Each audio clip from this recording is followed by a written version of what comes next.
स्तरीय अहिंसा सम्मेलन के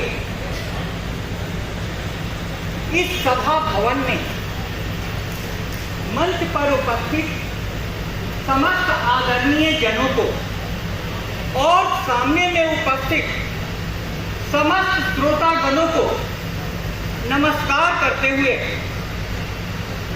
मैं अभी तक जो भी बातें कही गई हैं उन बातों को छोड़ते हुए अपनी कुछ बातें रखना चाहता हूं। अभी देश में चांद पर चंद्रयान के पहुंच जाने से पूरा देश उमंग और उत्साह से भरा हुआ है। इसरो की स्थापना जिन्होंने की, जिन्होंने बीज डाला, वहां के वैज्ञानिकों की साधना ने आज फल पाया। इसलिए समस्त सभा की तरफ से उन वैज्ञानिकों को, इसरो के संस्थापकों को अपने हृदय से याद करते हुए मैं एक प्रश्न उठाना चाहता हूं। आप प्रश्न को ध्यान से सुने। चांद पर पहुंच चुके हैं विज्ञान के पांव, चांद पर पहुंच चुके हैं विज्ञान के पांव। देखना यह है कि इंसान कहां तक पहुंचे। फिर से सुनिए, आप तक बात पहुंच जाए तो मैं मूल बातें कह पाऊंगा निश्चित समय में। चांद पर पहुंच चुके हैं विज्ञान के पांव। देखना यह है कि इंसान कहां तक पहुंचे। अमंगल की दास्तान है जहां तक पहुंचे। मेरी आरजू है कि मंगल भी वहां तक पहुंचे। मेरी आरजू है कि मंगल भी वहां तक पहुंचे।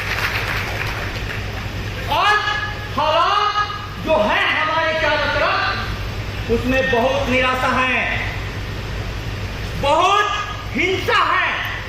लेकिन यहां पर गांधी टोपियों को देख करके आज मेरे दिल में एक आशा जगी है। उस आशा के लिए मैं आप समस्त को यह आह्वान करता हूं कि गांधी जी के बारे में आप यह बात जाने कि भारतीय संस्कृति ने सिर्फ दो व्यक्तियों को महात्मा कहा। भारतीय संस्कृति में सिर्फ दो व्यक्तियों को महात्मा कहा। एक है महात्मा बुद्ध और दूसरे हैं महात्मा गांधी। एक महात्मा बुद्ध और दूसरे महात्मा गांधी। आप इस बात को समझें क्यों कहा। अब हमारे सामने में श्रोता ऐसे हैं जो गांव से आए हैं, इसलिए मैं एक छोटी सी कहानी का आश्रय लेगा ताकि मेरी बात आप तक पहुंच जाए। एक ही साथ पे हैं, अब तक मेरी बंद जुबा, कल को शायद मेरी आवाज वहां तक पहुंचे। चांद को छूकर चले आए हैं विज्ञान के पांव। देखना यह है कि इंसान कहां तक पहुंचे। साक्य और कोलिये दो वंशों के राजा रोहिणी नदी के किनारे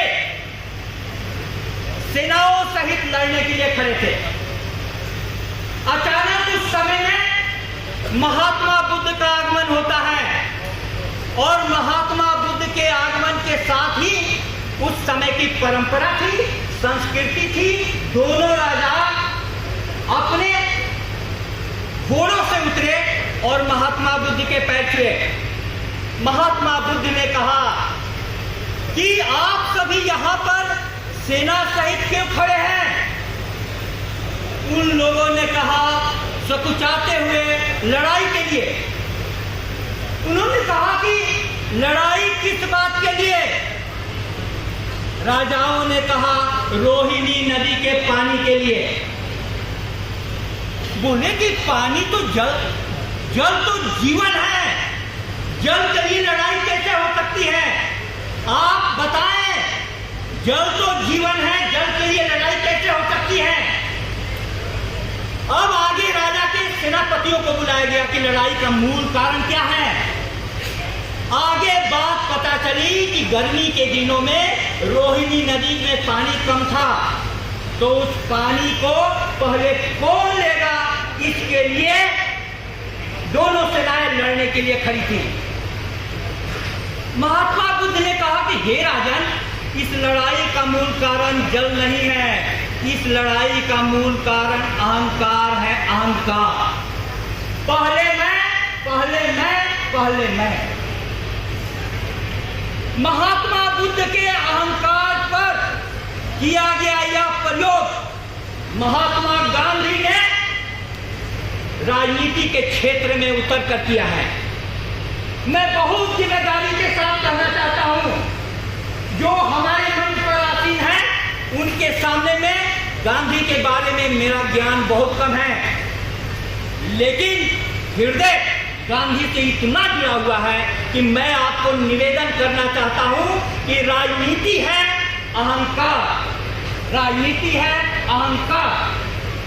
और गांधी जैसा धार्मिक व्यक्ति राजनीति के क्षेत्र में उतरकर जो व्यक्तिगत साधना की जाती थी, सत्य की, प्रेम की, अहिंसा की, हिमालय के किसी कोने में बैठकर महात्मा गांधी ने उसको बाजार में उतरकर लोगों के बीच में जाकर के राजनीति में उतरकर किया।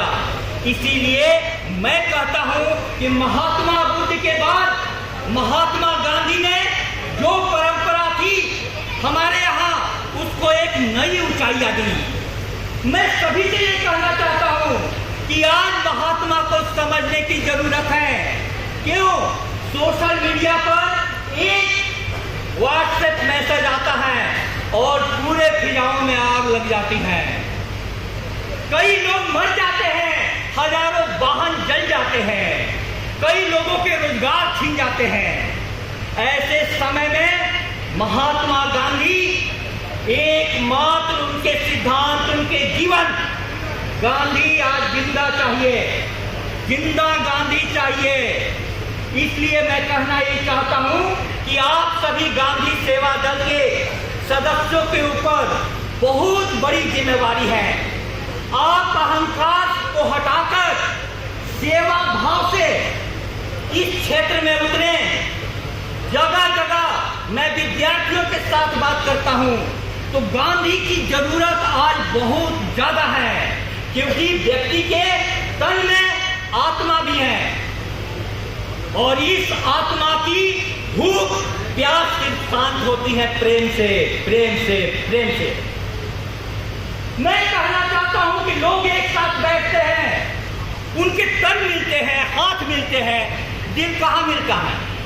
दिल मिलता है सैर करके चमन की मिला, क्या हमें रंग कलियों का अब तक भुला ही नहीं। तन के तट पर मिले हम कई बार, पर द्वार मन का अभी तक खुला ही नहीं, द्वार मन का अभी तक खुला ही नहीं।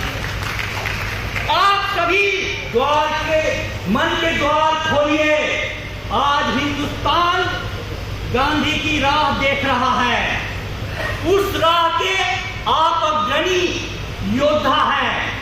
और योद्धा की भी मैं बात करता हूं तो मैं यह बोलूं कि गांधी को आखिर इतनी बड़ी ताकत कहां से मिली, कहां से मिली? मैं एक मंत्र बताता हूं, यदि आपको सब जगह दिखाई दे ईशावास्य खलुइदं ब्रह्मा, सभी जगह ब्रह्म है, सभी जगह भगवान है, तो आप क्या किसी इंसान से घृणा कर सकते हैं? गांधी अपने आश्रम के पौधों के पत्तियों को भी नहीं तोड़ते थे, पशु पक्षियों की भी सेवा इतने तनमन से करते थे। इसलिए गांधी जिसके विरुद्ध लड़ रहे थे, ब्रिटिशों के प्रति भी उनका हृदय प्रेम से भरा हुआ था। वो गांधी आज भारतीय संस्कृति की सबसे बड़ी आवाज है। लोग कहते हैं कि भारतीय संस्कृति कहीं भी जीत के लिए नहीं गई, कहीं भी आक्रमण के लिए नहीं गई। मैं इसका एक दूसरा पक्ष पूरे जिम्मेवारी के साथ रखना चाहता हूं। भारतीय संस्कृति कैसे आप कहते हैं कि कहीं नहीं गई? महात्मा बुद्ध के शिष्यों ने जाकर के चीन में और दक्षिण एशिया के समस्त देशों में बौद्ध धर्म को फैलाया। लेकिन आप देखिए, भारत युद्ध नहीं, बुद्ध देता है। बुद्ध माने जागृत पुरुष, बुद्ध माने जागृत पुरुष। गांधी एक जागृत पुरुष थे, इसलिए सुभाष चंद्र बोस, जिनके साथ उनके वैचारिक मतभेद थे, वो बोलते हैं, उनको संबोधन राष्ट्रपिता। कोई बोलता है कि राष्ट्रपिता ये कैसे हो गए? अरे सुभाष चंद्र बोस से जाकर पूछो, सुभाष चंद्र बोस जी से जाकर पूछो। रविन्द्रनाथ टैगोर ने उनको महात्मा कहा। कोई बोलता है कि महात्मा कैसे हो गए?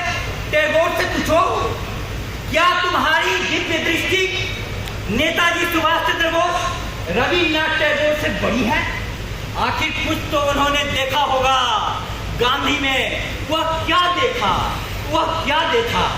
इसका उदाहरण मैं बोलूं, आज के सबसे क्रांतिकारी व्यक्ति ओशो ने गांधी की जितनी आलोचना की है, उतनी आलोचना दूसरा कोई भी नहीं कर सकता। उनके एक सिद्धांत की उन्होंने धज्जियां उड़ा दी है। लेकिन आप मैं बताऊं, जब गांधी मरे तो ओशो दिल्ली भागे और आंसुओं के धार उनके रूप नहीं रहे। किसी ने पूछा कि आप तो गांधी से इतनी आलोचना करते हैं, आप क्यों रो रहे हैं? ओशो ने कहा कि गांधी की नीतियों से मैं सहमत नहीं हो सकता हूं, लेकिन गांधी का हृदय ऐसा था, उनकी नीयत ऐसे थी, इस व्यक्ति से मैं इतना प्रेम करता हूं कि शायद ही पृथ्वी पर इस प्रकार के मानव से फिर मुलाकात हो। यह गांधी है, यह गांधी। आज सद्भावना दिवस 20 अगस्त को मैं कॉलेज में मना रहा था। मैंने कहा, आज की हिंसा का एकमात्र इलाज है सद्भावना। कैसे सद्भावना? कैसे? अरस्तु ने कहा, man is a rational animal, मनुष्य एक विचारशील प्राणी है। आप थोड़ा सोचो, कोई विचार करने वाला गलत व्हाट्सएप मैसेज फॉरवर्ड करेगा? कोई विचार करने वाला डिस्कवरी ऑफ इंडिया लिखने वाले नेहरू जी के बारे में वैसे मैसेज डालेगा जैसा डालता है? कोई विचार करने वाला अपने महात्माओं को बारे में गलत सलत मैसेज स्प्रेड करेगा?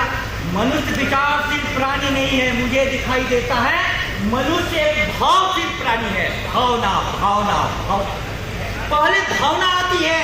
हम लोगों का भावना का जगत गंदा किया जा रहा है। मैं कहना चाहता हूं कि उसमें भी आशा का केंद्र है।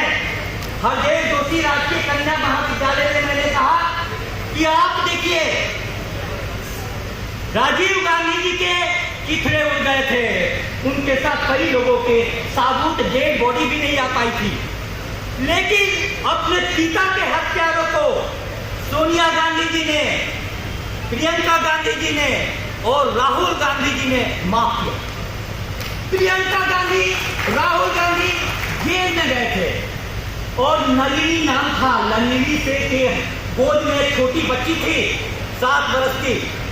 प्रियंका जी ने पूछा कि तुमने मेरे पापा को क्यों मारा, मेरे पापा को क्यों मारा? वो कुछ जवाब नहीं दे पाई, लेकिन वो बोली, मैं इस बच्ची का दर्द समझती हूँ। पिता के खोने के बाद मैं कितना अनाथ हुई हूँ, वो दर्द इस बच्ची को मैं कभी भी आने नहीं दूंगी, इसलिए मैं तुम्हें माफ करती हूँ। मैं पूछता हूँ इस सभा से कि एक आत्मा इस ऊंचाई पर पहुंचती है कि अपने पिता के हत्यारों को, अपने पति के हत्यारों को माफ कर सकती है, तो क्या दूसरी आत्मा को इससे जागरण का संदेश नहीं मिलता है? आखिर क्या उपाय है? यदि दूसरे के प्रति हम अच्छा भाव नहीं रखेंगे तो अपने हृदय को हम गंदा कर रहे हैं। हमेशा देवता विराजमान रहते हैं, इस मंदिर में आज जरूरत है महात्मा गांधी को विराज कीजिए और इस मन को मंदिर बनाइए। बहुत बहुत धन्यवाद। यदि मेरी आवाज आप तक पहुंच गई तो बहुत बहुत धन्यवाद।